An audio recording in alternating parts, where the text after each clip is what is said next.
2024 সালের 4 আগস্ট 35 জুলাই হিসেবে পরিচিত বাংলাদেশের রাজনৈতিক ইতিহাসে এক গুরুত্বপূর্ণ দিন।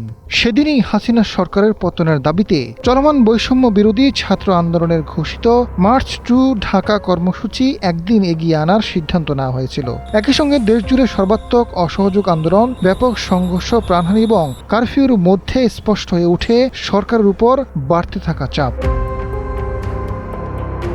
এর আগের দিন 3 আগস্ট কেন্দ্রীয় শহীদ মিনারে সমাবেশ থেকে সমন্বয়করা সরকারের পতনের এক দফা দাবির ঘোষণা করেন এবং 6 আগস্ট মার্চ টু ঢাকা কর্মসূচির ডাক দেন। তবে 4 আগস্ট সারা দেশে ব্যাপক সহিংসতা এবং আন্দোলনের বিস্তৃতি বিবেচনা নিয়ে রাতে কর্মসূচিটি একদিনে এগিয়ে এনে 5 আগস্ট পালনের ঘোষণা দেওয়া হয়।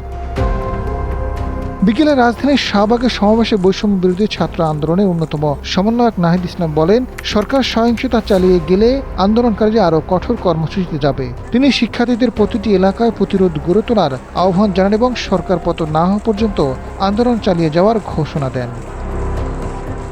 পরিস্থিতি নিয়ন্ত্রণে তৎকালীন সরকার সন্ধ্যা 6টা থেকে রাজধানী সহ বিভাগীয় শহর, জেলা সদর, উপজেলা সদর, সিটি কর্পোরেশন, পৌরসভা ও শিল্পাঞ্চলে অনির্দিষ্টকালের জন্য কারফিউ জারি করে।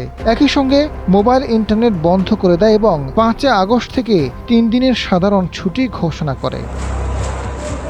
4 আগস্টের ঘটনাই মূলত পরদিনের গণ অভ্যুত্থানের ভিত্তি তৈরি করে। কারফিউ, ইন্টারনেট বন্ধ এবং দমন নিপীড়নের মধ্যেও আন্দোলন থামেনি, বরং মার্চ টু ঢাকা কর্মসূচিকে কেন্দ্র করে দেশজুড়ে আন্দোলনের গতি আরও তীব্র হয়। পরদিন 5 আগস্ট হাসিনা দেশ ত্যাগ করলে তার সরকারের পতন ঘটে।